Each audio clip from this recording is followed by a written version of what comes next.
Welcome back to the Marty Clement Show. We are early September 7th to be exact. And we've got a few top stories that we're going to talk about today. We're going to kick things off. We're going to talk about the Bank of Canada maintaining their policy rate at 5%, what that causes in the real estate industry here in Canada. Also, we're going to talk about how seller financing and alternative financing options could be a vital way through this current housing crisis. And also here we have a story from theglobeandmail.com. There is no single force that can fix Canada's housing crisis, but Ottawa needs to lead the way, meaning that the federal government needs to lead the way. So let's get right into it. So the Bank of Canada maintains their overnight rate at 5%. So what does that do? Well, it means it's more of the same for now. A lot of home purchasers are looking for a break in their home purchasing capacity. And what's happening right now is that there's a few things. And we're going to talk about the buyer side and we're going to talk about the seller side. So on the buyer side, I'm meeting up with people that are hardworking, they've got a good job, they've done a great job at paying off any consumer debt, they've got a great credit score, they've got an annual income of $80,000 to $85,000. They're getting their pre-approval at the bank, and the bank is saying, well, based on everything that you've got here, great credit score, great everything, you're able to borrow an amount of $320,000. Okay. Well, that's great. That sounds like a lot. But the problem is that the average price for a home in Ottawa right now is around, I believe, $570 if we combine all classes together. So that person is not even able to qualify for the average house in Ottawa, which would be in mid 500s. Now they can go to condos, and even condos, we're seeing smaller condo units starting at 325, 330. Those are for the bachelor units and the one bedroom if it's anything that has, decent living arrangements and you don't need to do that many renovations. So on the buyer side of things, the buyers are having a hard time qualifying for just regular everyday properties. And they're hoping to see a break in the interest rates over the next few months, over the next year, so that they can increase their purchasing power. Now, on the other side of the situation, what we have are owners, homeowners, people that might become sellers.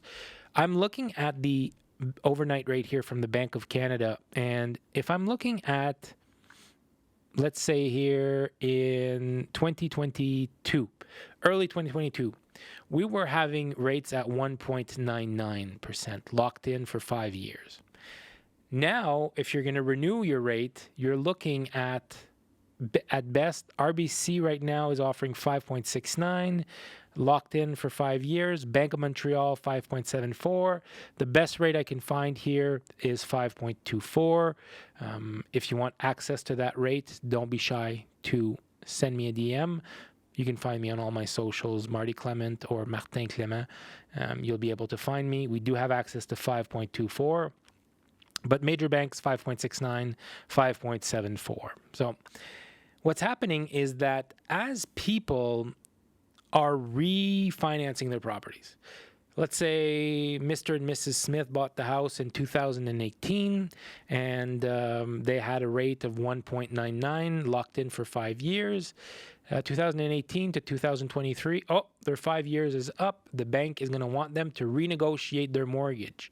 Let's say their mortgage is around $600,000. They bought a bit down, but not much really. Let's say they got the mortgage for $630, they got it down to around $600. Now they need to refinance. Their mortgage payments will go anywhere from $2,500, $2,600, and it will shoot all the way up to $3,600 more or less, meaning that their monthly carrying costs will increase by over $1,000 because we're dealing with a low interest rate environment in 2018 and now a high interest rate environment in 2023. Yes, home prices have increased and they might be able to refinance for a larger portion, giving them a cash out and allowing them to weather the storm a bit longer.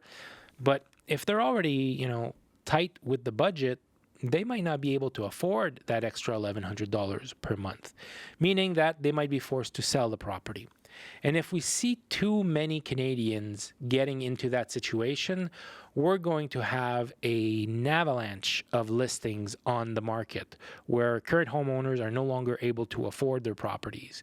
And they're going to have to say bye-bye to that equity that they've built up over the years and reduce the price to attract more buyers and reduce the price even further to attract more buyers, because buyers are also having a hard time qualifying for these mortgages. So at the low end, on the purchasing side, you've got buyers that are having a hard time qualifying for even more borrowing power. And on the seller side, you have people that are no longer able to afford their properties and they need to put them on the market. And this is how prices usually get adjusted. And then we'll see more inventory come on the market, prices come down, and then eventually the Bank of Canada will reduce their rates. We'll see buyers gain more purchasing power, and we'll hit a market equality or a balancing point in the market. And at that point, we'll probably see prices rise again. So if the Bank of Canada does reduce rates, I think that we're going to see prices continue to rise.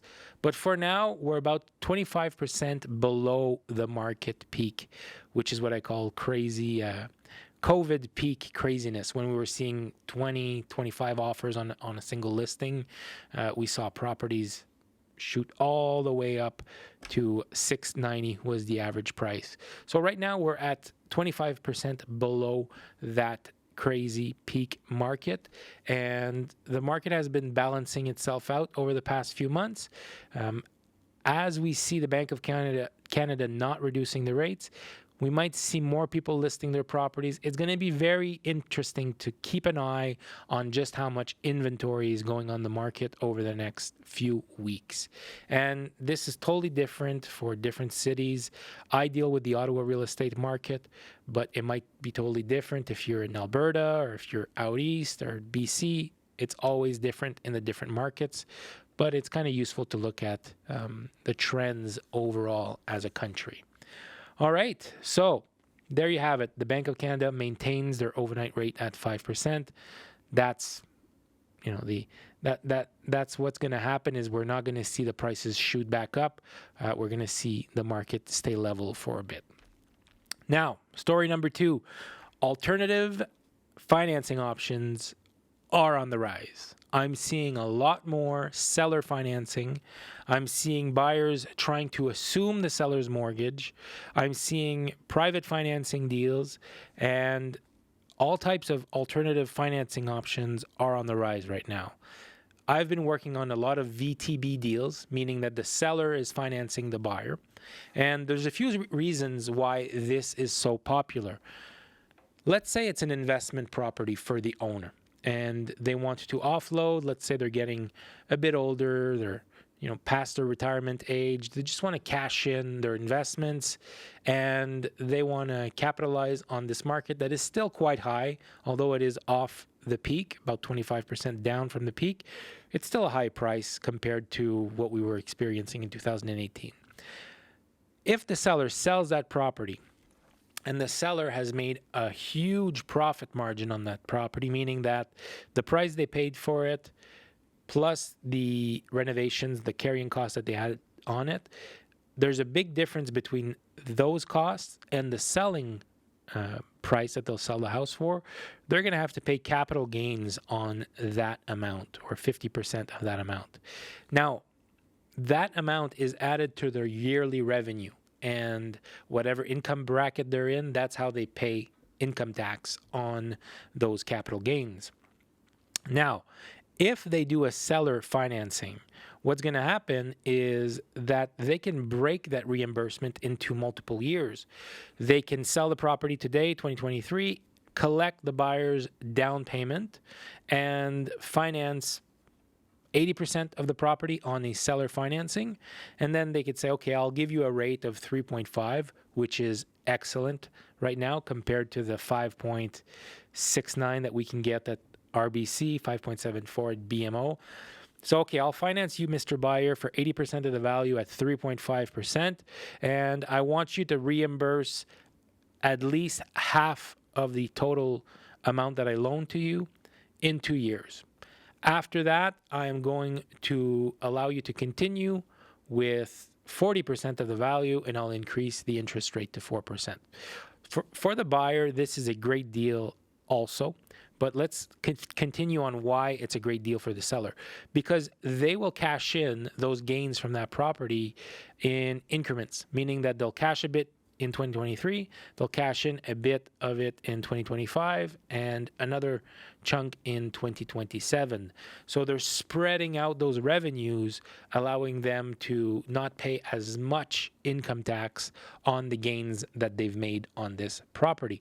So this is a great way to get around paying high taxes. They'll still have to pay some taxes, but not as much as if they collected everything in one lump sum. And they'll also benefit from receiving monthly payments from the purchaser. Now, they could do interest-only payments, or they could do interest plus capital, or I've seen some deals where the owner says, hey, don't pay me anything. I don't want one payment from you. What we're going to do is we're going to balloon all of the payments at the end. So if I'm lending you $100,000 at 4%, well, then in 1 year you owe me $104,000. If you only reimburse me in 2 years, you'll owe me $108,000. You could make it compound, meaning that you charge interest on interest, or you could just call it a flat rate. All these terms, they're all negotiable at the time of the sale. They're all negotiable between you and the buyer, or the seller and the buyer. And a good lawyer that is well versed in these types of deals can really help you secure both buyer and the seller, the owner. Now, for a purchaser, this is great because you get to purchase with a lower interest rate, which can make a huge difference. Let's say you find a seller that is willing to finance you at 3.5%. You're going to be paying $3,500 for every $100,000 that you borrow. If you're dealing with the Bank of Montreal or the Royal Bank of Canada, you'll be paying 5.74%, meaning that you will pay $5,740 per $100,000 that you're borrowing. So there's huge interest savings if you find a seller that is willing to finance you. Now, I've got a listing right now. The owner has expressed this exact thing to me. They are willing to finance the buyer at 3.5%. All they're asking for is for the $40,000 down payment. It's a $229,000 lot. So they'll be financing the buyer at slightly more than 80%. And they'll carry a mortgage on it for 3.5%. So there's lots of creative financing that is happening right now. And it's really cool to see because as the landscape is shifting, there are some savvy real estate buyers that really get this concept, and they are benefiting on both ends. They're benefiting because prices have come down a bit, and they're not having to pay those high interest rates. What they're doing is they're applying for these VTB mortgages with owners that are willing to allow them.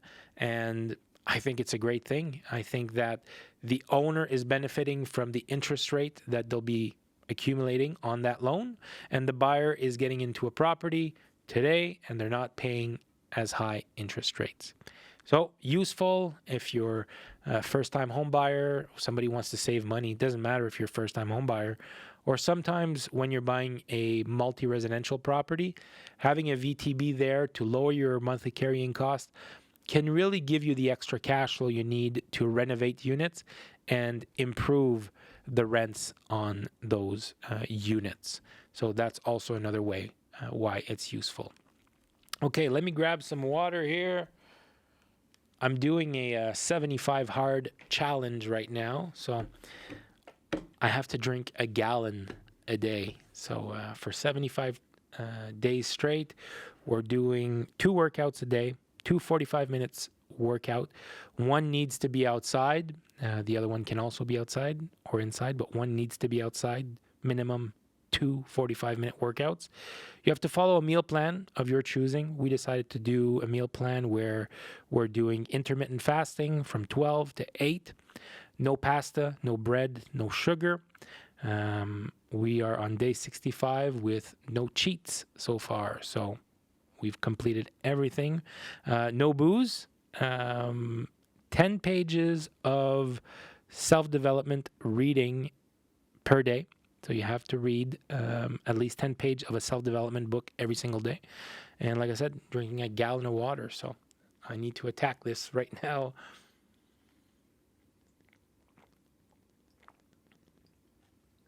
There you go. So we are close to 6, and I've got maybe 1,000 milliliters to go. So I'm well on my way. But yeah, 65 days so far. I feel great. Energy levels are up, and I've got more business coming in. So are the two things connected? Probably. I mean, I'm making my follow-up calls. I'm getting up in the morning. I'm on the phone prospecting. I'm making calls to my past clients. You know, I'm active on social media. So there is a big connection between fitness and success, and that probably goes for any industry, for sales and any entrepreneur. Yeah, the connection is quite easy to see. Also, if you look better, you know, if you're not slouched over and you're low energy, if you're, you know, higher energy and you just feel better about yourself, you're just going to look like you have more confidence. And people like to buy from people that have confidence in their craft and in themselves. So maybe we'll do a topic, we'll cover this topic on another episode, the connection between fitness and success in any endeavor. I think it's very apparent, and we don't talk about it enough in today's day and age. You know, it's often overlooked. I think that fitness has a big part to do in people's success. We like to create excuses. Oh, I've got this condition, or maybe you need to change your medication, or, you know, there's a problem with you and you need... No, just go to the gym, eat well, don't overdo the booze, take care of yourself, see how far that gets you. For a lot of people, I think that if they put that into motion, then they'll find themselves doing better than they would have if they weren't taking care of themselves. Yes, there might be some other issues that need to get addressed, but at the foundation, let's get you as healthy as possible. Your energy levels are so important in any entrepreneurial endeavor. I mean, it's very apparent to me. And I think that if you're honest with yourself, it will be very obvious to you also. But anyways, I digress. We're not here to talk about that, but I think we should cover that topic in the next episode. Last story here for today. There's no single force that can fix Canada's housing crisis, but Ottawa needs to lead the way. Now, this is going to get political, and if you're cool with that, cool. If you're not cool with that, cool. I mean, I'm going to say what I'm going to say, and you do whatever you want with it. So, over the past few years, we've been dealing with lockdowns. We've been dealing with cheap interest rate environment. And I think there was zero foresight from the federal government.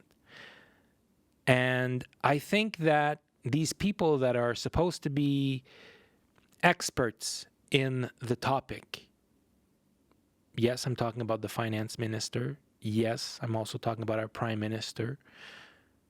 It's like they didn't see this coming. I mean, it was never an issue for them. I mean, they keep on increasing the carbon tax, and that's making everything more expensive in this country.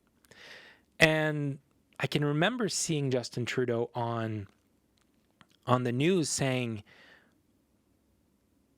what are you talking about? These are low interest rates. They're historical low interest rates. And the reporter was asking him, hey, what are we going to do when interest rates go back up? And he was like, don't worry about it, Glenn. These are historical lows. And it's that type of attitude that Canadians were looking at and were saying, well, historical lows, let's go for it. And for me, I'm just, a local realtor. I don't hold office, but I mean, I would expect these people, both the finance minister and our prime minister, to have a bit more foresight.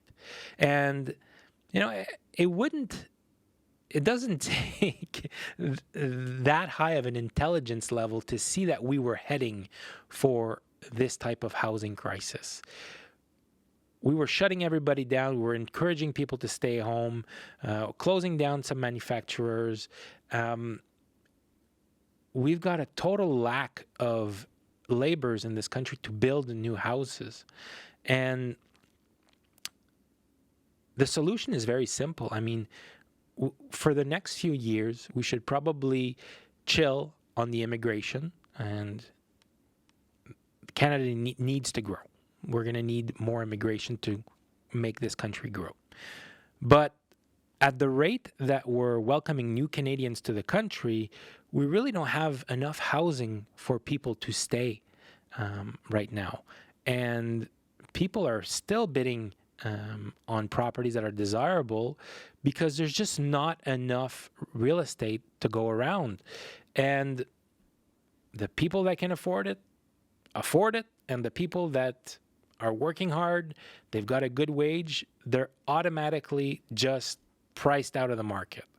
And, it doesn't feel fair. It doesn't feel like the people that are putting in the work, they're 25 years old, 26 years old. They've been working at their job for 6 years. They saved up money. They want to start a family. They can't afford a property right now. And it's so sad to see. So there's a few things that the federal government needs to do. What's in the past is in the past. We don't need to dwell on it. I mean, I saw this problem coming from a mile away, and I'm not an economist, but I mean, eventually we'd see interest rate go up, and I think that if our leaders would have said, hey, be cautious on borrowing too much, as opposed to we're dealing with historical interest rates and, borrow away. That was sort of the attitude back in 2020, 2021, and 2022.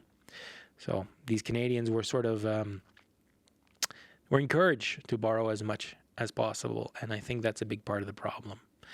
Now, another thing that needs to happen, and I talked about maybe reducing the immigration rates for the next few years. And yeah, I mean, this has nothing to do with not wanting people from other countries in our country. That's not what I'm saying. I'm just saying we need to maybe chill on the number of people that we're welcoming for the next few years while we build more properties. We need to lift the red tape on building new construction. And yes, that might not be a responsibility of the federal government, but it could be encouraged by the federal government. Cities usually get grants from the federal government for, development objectives, stuff like that. And if we can encourage local municipalities to lift the red tape, that could go a long way to encouraging builders to build. I'm a developer myself. I've had the opportunity to develop in the city of Ottawa. And I mean, the fees that you have to pay at the city in order to get anything off the ground is just, it's sky high. And yeah, okay, you can make the numbers work, but, there's a lot of creativity that has to go into it. Like I talked about creative financing.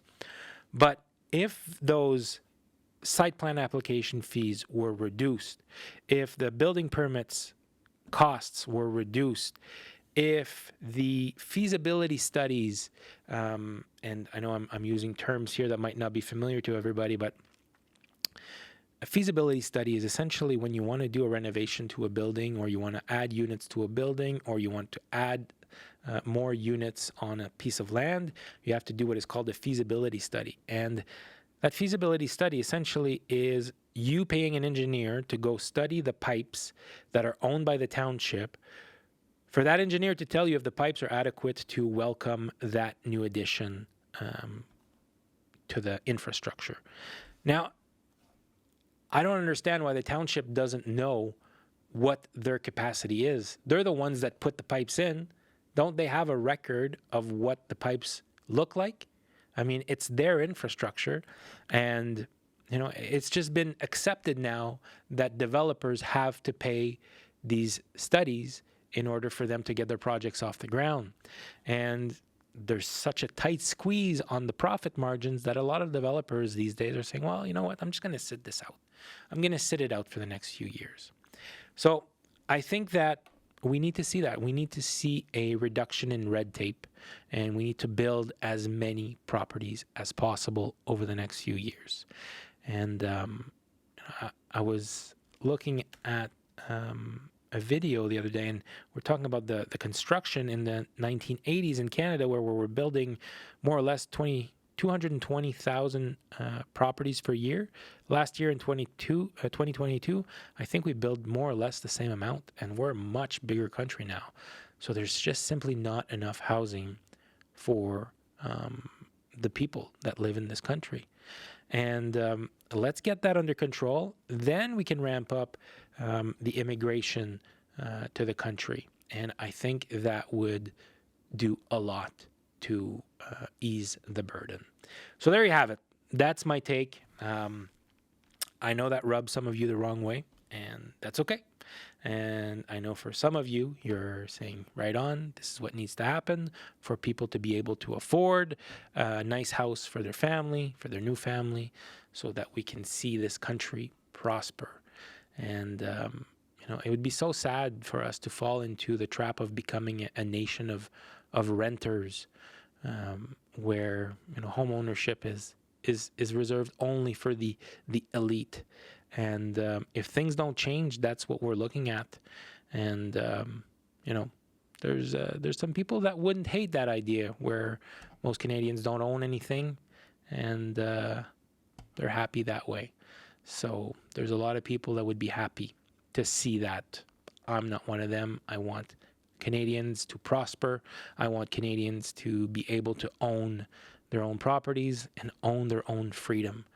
Home ownership is a huge, huge foundational rock in somebody being able to have a life that has some type of freedom.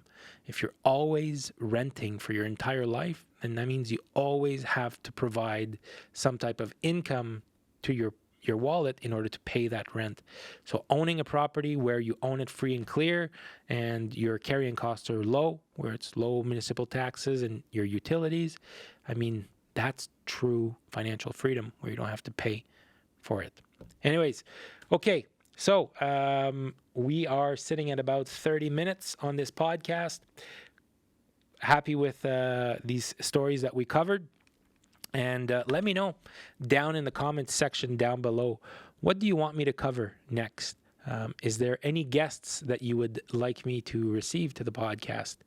Is there anybody in the real estate investment world that is kicking ass and you want me to talk with? Is there a mortgage broker, a real estate lawyer, anybody that has to do with the real estate industry? Put their name down below in the comments section, whether this is YouTube, Instagram, wherever. I'd love to have you guys recommend people, and I could have somebody sit in that chair right there. This podcast studio is fitted up for two people. One last item I should talk about is that we are back on for our bi-weekly meetings in person in Ottawa. We are hosting these bi-weekly meetings at the EXP1 headquarters. Those are on Catherine Street in Ottawa. Today, Thursday, September 7th at 11 a.m., we received a real estate lawyer that explained to us how buyers can assume a seller's mortgage, therefore reducing the cost for the buyer to purchase, giving them access to that lower interest rate that the owner might have locked in. We had 25 agents in that room, and every agent's head was just, spinning with ideas and, on how to make this a way to improve their service to both their sellers and buyers. After that meeting, I hopped on my socials and I made a post about seller financing. I think I got 8 leads, 8 buyer leads so far from that one single post. And that's all thanks to being at this meeting this morning and being amongst the agent and being amongst the expert, the real estate lawyer expert, and, getting the juices flowing and having ideas. And that's accredited to that meeting this morning. We host those bi-weekly. Next, in 2 weeks, September 21st at 11 a.m. on Catherine Street, our EXP1 headquarters, will be hosting Cédric Meloche from Ottawa Property Managers. These guys are going to tell us how to deal with tenanted properties when we put them up for sale. They're going to tell us how to select tenants when they are coming into a client's rental unit or our own rental units.